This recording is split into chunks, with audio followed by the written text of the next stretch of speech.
We are going to talk money a little bit this morning, and what we hope happens as the conversation continues with Kevin Fuerst from Fuerst Financial Group is that you don't close your ears, but you feel empowered with our conversation this morning. It's good to see you. Good to see you, Julie. I think a lot of people tend to avoid money conversations, first of all. Yeah. I think there are a lot of people who've watched you this morning and they've saved their money and they're preparing for their retirement and they felt really great and they're feeling a little bit nauseous these days because the world's volatile.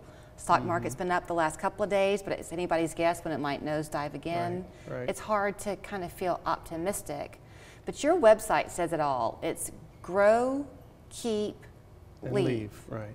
So you're a big believer that you can have that kind of legacy portfolio that you're wanting if you plan. Sure, you have to.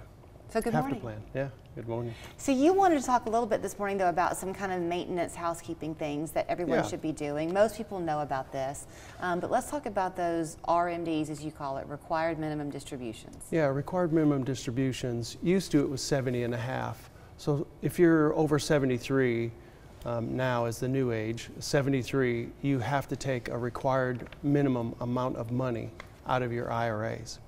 You have until the end of the year to do that if you turn 73 this year. So you really need to check to make sure you've taken your RMD and satisfied that.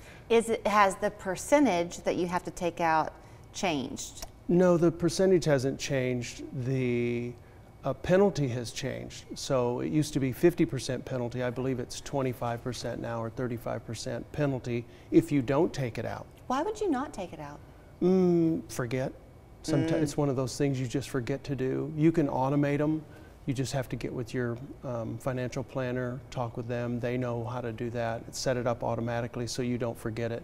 We try to do a monthly so that it's automated and we don't have to think about it every year. But some people just would rather take a lump sum for whatever reason. Okay, let's focus on that one a little bit. I'm not at that age yet where I'm having to do this, but so my thoughts might be all wrong. But interest rates are high right now. So for investment CDs, for example, it's a good time to have one. Yeah, or money market. To me, money market, the thing I like about money markets right now, they're paying anywhere from 4.8 to 5.5, and they're liquid, so you can move money in and out. So if you do have extra money at this point, especially in an IRA, because you can move money around and not be taxed, why not put a little bit in cash right now at this interest rate? I think it's a good idea. So if you're going to think, okay, I'm not quite there with my RMD this year, I got to take some out, could you take it out and then just put it into and reinvest it into a money market or a CD? You can, yeah, you sure can. So you can let your money grow in a different way. Correct. And you can move some of the money inside of the IRA and put that into a money market as well. So you can do both. You mentioned a key word that'll set us up for the next topic, and that's tax. So Roth IRAs, a lot of people have them, but not everyone does. Do you like them? I like them a lot. It's free money. And so, well, the end result is free money. You have to, if you saved into a Roth IRA, you paid the taxes already, and now the IRA or the Roth IRA is growing tax-free. Right. So you don't pay taxes on it, which is great. If you have an IRA and you're retired, I think you really have to look at, and this time of the year, we look at Roth conversions. So is it possible we can convert some of the IRA into a Roth IRA? You do have to pay the taxes on it, but then going forward, it grows tax-free, and you don't have to take the RMD out of the Roth IRA if it's your own Roth IRA. Oh, that's key. So if you are fairly, so let's say you're 70, well, let's make it 74. Okay. Since you mentioned 73 is when you have to begin those RMDs. If you're 74 and you want to convert one over, you'll lose a little bit in the beginning, but then you'll maximize that over the next several years. Right, and we generally don't do it all at once, so you can do it over, you don't have, it's not all or none. You can do it systematically over several years, which is what we tend to do. Once you retire, let's say you retire at 65, you can start converting that IRA before you have to take your RMDs and eliminate the IRA altogether. In some cases you can't because it's your 401k, it's a large asset, and so but you can do some conversion prior to having to take it out at 73.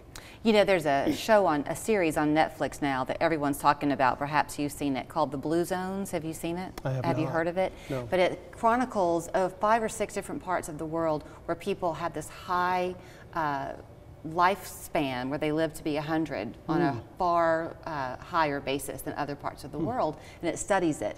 But one of the consistent findings in all these places is that they don't really stop living.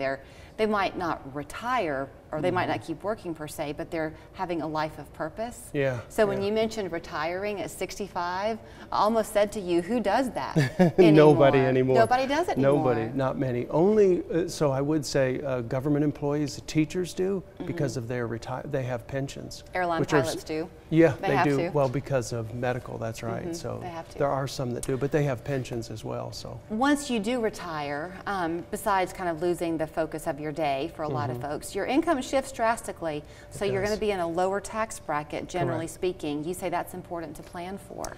Yeah, so it's a time when you can do that Roth conversion. The other thing is, just because you retire doesn't mean you're going to have less income.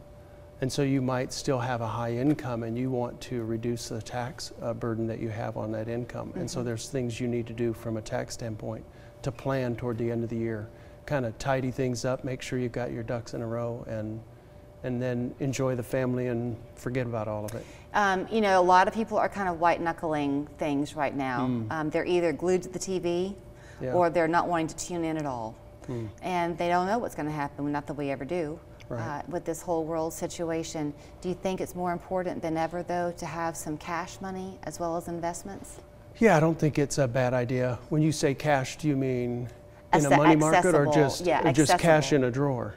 Well, both. I guess either one. What do you think? I think so. I don't think it's a bad idea. It's never bad to have a little money in case something were to happen, the banks were shut down for whatever reason for a couple of days or something. You never know what can happen. I think that's just good, prudent thought process. And there's other things that can happen too other than what's going on in the world. Right. I think just taking a deep breath right now and realize we've been here before other times, and you just have to rest or find something to rest in that will carry you through it, because we'll get through it. It's just having a little bit of patience with it. Sure.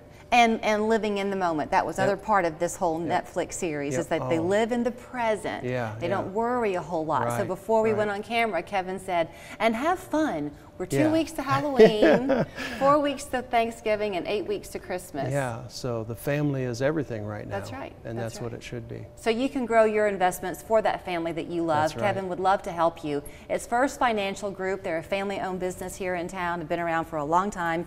899-8555 is their phone number.